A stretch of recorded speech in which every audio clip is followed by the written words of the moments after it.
welcome back to my channel. ඉතින් කොහොමද ඔයාලට? මං හිතනවා ඔයාලා හැමෝම හොඳින් සතුටින් අලුත් අවුරුද්දේ අලුත් බලාපොරොත්තුත් එක්ක future plans වලට යන ගමන් ඉන්නේ කියලා. ඉතින් මං ඔයාලා හැමෝටම ප්‍රාර්ථනා කරනවා මේ ලැබුවා වූ අලුත් අවුරුද්ද සුබම සුබ අලුත් අවුරුද්දක් වේවා කියලා. ඒ වගේම 2026 වසර සතුට සුවය සහ සාර්ථකත්වයෙන් පිරි නව ආරම්භයක් වේවා කියලා මම මගේ හදවතින්ම ඔයාලා හැමෝටම ප්‍රාර්ථනා කරනවා. මම අද ඔයාලත් එක්ක මේ vlog එකෙන් share කරගන්න යන්නේ කොහොමද අපි December 31st day එක ගත කරේ කියලා. ඉතින් ඔන්න vlog එක ඉවර වෙනකම්ම බලන්න. අපි යන ගමන් ඉන්නේ වෙලාව 6:20ට විතර ඇති. ඔයාලට පේනව නේද මේ ඈත තියෙන ලස්සන බිල්ඩින් ටික අන්න එතනට තමයි අපි යන්නේ. අපි ඇත්තටම ඒ කියන්නේ plan එකක් ඇතුව නෙමෙයි එළියට ආවේ. අද මෙහි ගොඩක් fireworks තියෙනවා රෑ 12ට. ලුසෙල් වල තමයි ලොකුම විදියට ලස්සනට තියෙන්නේ. අපි ඒත් එහෙට යන්න තීරණය කරේ නැහැ. මොකද මේ එළිනත් එක්ක පොඩ්ඩක් අමාරුයි යන්න. ඔයාලට මතක ඇති මගේ YouTube channel එකේ මගේ පළවෙනි vlog එක ලුසෙල් city එක අන්න එතන තමයි අද fireworks තියෙන්නේ. හැබැයි අපි එතනට යන්නේ නැහැ. අද දවස සීතලත් වැඩි ගොඩක් සීතලයි මෙහෙට. ඉතින් අර ගොඩක් වෙලා ඉන්න බැරි හින්දා අපි හිතුවා මෙතන මේ ඩැෆ්නා පාක් එකට යන්න. ඉතින් ඔයාලා වීඩියෝ එකත් එක්ක ඉන්නකෝ අපි කොහොමද මේ ගියේ කියලා මම ඔයාලට පෙන්නන්නම්. අපි යන්න ඕනේ මෙන්න මේ පේන බිල්ඩින්ස් ටික ළඟට. එතන තමයි ඩැෆ්නා පාක් එක තියෙන්නේ. මීට කලින් නම් මම එතනට ගිහිල්ලා නෑ. මට මතක විදියට ගිහිල්ලා නෑ. එතන දැකලා තියෙනවා. හැබැයි මම කවදාවත් එතනට ගිහිල්ලා නැහැ මේ ඒ පාක් එකට. එතකොට මේ තියෙන බිල්ඩින්ස් පේනව නේද ඔයාලට? ඒ බිල්ඩින්ස් වල තමයි මේ ගවර්න්මන්ට් සෙක්ටර් එකේ ගොඩක් ඔෆිස් තියෙන්නේ. එලිනත් යන විදිය.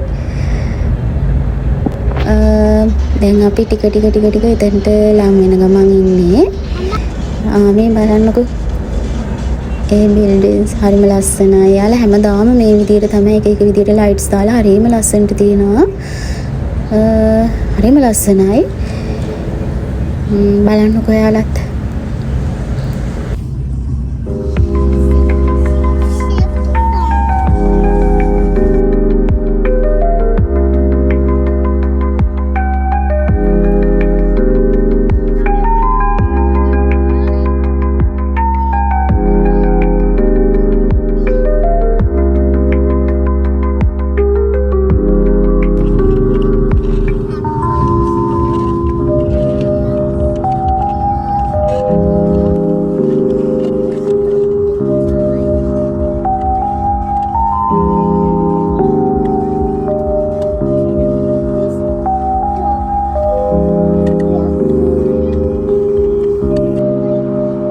අපි පාක් එක ළඟට ආවා.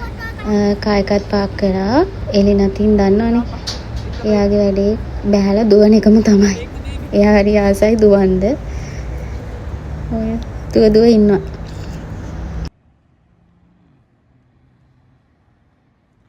සීතල ලස්සන ඔක්කොම එකට මික්ස් වෙලා තියෙන්නේ. හරිම ලස්සනයි. පොඩි ෆොටෝ ටිකකුත් ගත්තා. ඉතින් දන්නවනේ අපි කොහොමද ෆොටෝස් ගන්න ගොඩක් කැමති. ඕනෙම කෙනෙක් එහෙමයි. ඉතින් මමත් ඒ වගේ යන තැන එක ෆොටෝස් ගන්නවා, වීඩියෝස් ගන්නවා. දැන් මම ගියානේ එමිත් යනවා ඒ විදිහටම.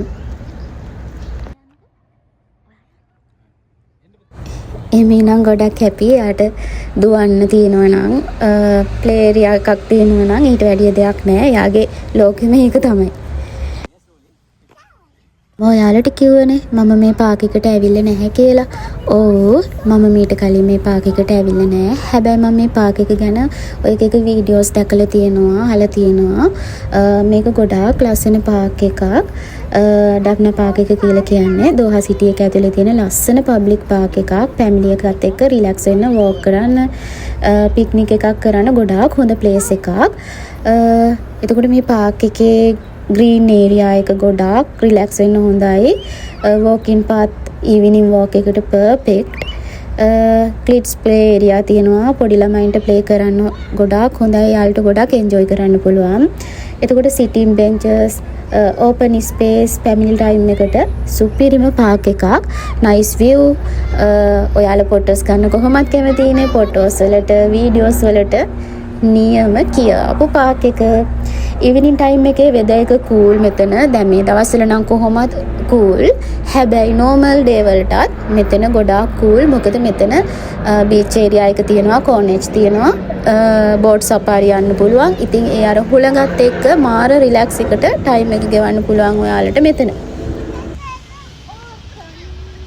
අපි දැන් ප්ලේ ඒරියා එකට ඇවිදින ගමන් ඉන්නේ එලිනට සෙල්ලම් කරන්න ඕනේ කියනවා එයාට කොහෙ ගියත් ප්ලේ ඒරියාම තමයි පොඩි ළමයි ඉතින් කොහොමත් එහෙමයි දැන් අර මෙහෙට ගොඩක් සීතලයි ඉතින් ඒකින්ද යාළගේ කන් එහෙම වහලා හොඳට එක්කන් යනවා නැත්තම් හරි ඉක්මනට යාළව අසනීප වෙන්න පුළුවන් යාළ විතරක් නෙමෙයි අපි වුණත් එහෙමයි මේ බලන්නකෝ මල් වගා කරලා තියෙන ලස්සන කොහොමත් මෙහෙ මම දැකපු දෙයක් තමයි මෙහෙ මේ වෙන රටවල් වලත් එහෙමයි අර හැම තැනම මේ සීතල කාලෙට මල් ලස්සනට වගා කරනවා අපි හැමෝම ආසයි හරිම ලස්සනයි මම මේ එතනින් ටිකක් තමයි ගත්තේ මොකද අපි ගොඩක් මෙතනත් මේ ඇවිද්දේ නැහැ මේ අර ගොඩක් සීතලයි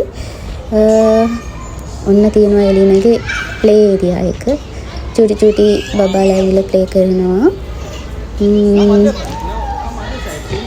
හරිම ෂෝක් ඉතින් මෙතන අපරාධේ මීට කලින් ආවේ නැත්තේ මෙහි තියෙන 90%ක් පාක් වල පොඩි ළමයි වෙනුවෙන් අනිවාර්යයෙන්ම තැනක් වෙන් කරලා තියෙනවා එයාලට හොඳට සෙල්ලම් කරන්න එක දේවල් මේ බලන්නකෝ එයාලගේ හොඳයි ඇත්තට මේ වගේ දේවල් තියෙන එක අනික ඒ වගේම සේෆ්ටි එක අතරින් බෙස්ට් ඇත්තටම කියන්න ඕනේ ළමයෙක් වැටුණත් මේ වගේ තැනක මේ නිකාර කුෂන් එකක් වගේ තියෙන්නේ මේ එයාලට කිසිම අනතුරක් සිදු නොවන විදියට එයාලව හැම විදියටම ආරක්ෂා වෙන විදියට තමයි හැම පාක් එකක්ම හදලා තියෙන්නේ මම නම් දැක්කේ නැහැ මේ අර එකම එක පාක් එකකවත් බිම සිමෙන්ති වලින් හදලා තියෙනවා හැම තැනම හරිම විදියට ළමයි වෙනුවෙන් අර පරිස්සම ගැන ගොඩාක් හිතලා දේවල් කරලා තියෙනවා ඇත්තටම මට නම් ඒ ගැන කියන්න වචන නැහැ ගොඩක් සතුටුයි ඒ වගේම හොඳයි ඇත්තට මේ වගේ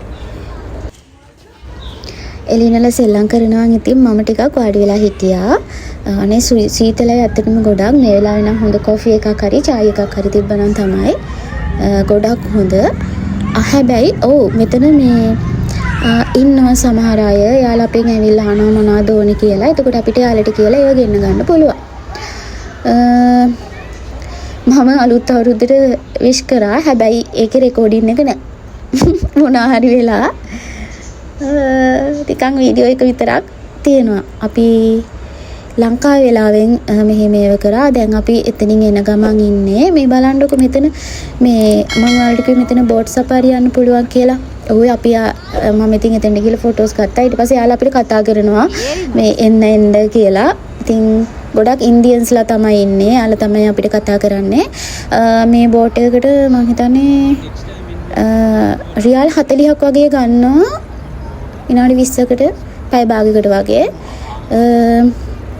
එලිනටත් හොඳටම බඩගිනිලු මටත් ඇත්තටම හොඳටම බඩගිනි අපි ඉතින් දැන් එතනින් එන ගමන් ඉන්නේ එලිනගෙන් කන්නේ මොනවද කියලා අහුවම යාට ඕනේ චීස් රෝල් කිව්වා ඉතින් අපි මෙතන චීස් රෝල් හොයන්න මෙතන සෙලොන් රෙස්ටෝරන්ට් එක තිබ්බා ඉතින් අපි එතනට ආවා ඇත්තට මේකේ චීස් රෝල් තිබුණේ නැහැ නිකන් රෝල් එකක් අරගෙන කෑවා ඒත් යාට චීස් රෝල් ඕනේ කියලා කියනවා ඊට පස්සේ අපි ටර්කිෂ් කන්න හිතුවා මම නම් ඇත්තටම ටර්කිෂ් කෑම කන්න ගොඩාක් ආසයි ෂවර්ම එකක් අරගෙන කකා ඊට පස්සේ අපි ගෙදර ඇවිල්ලා වෙලාව ආවා කිරිත් රෙව්වා හැබැයි මට දරලිපක් නම් හදාගන්න විදියක් තිබුණේ නැහැ මම ගෑස් එකේ ඒ වෙලාවට කිරිත් ඉතිරෙව්වා මම හිතන්නේ අපි කරන දේ අපේ හිතට අවංකව කරනවා නම් ඒක දරලිපද ගෑස් ලිපද එහෙම කියලා මේ වෙන්නේ නැහැ හිතේ සතුටින් හිත පිරිසිදුවෙන් කරන දේ තමයි වැදගත් වෙන්නේ ඔන්න ඉතින්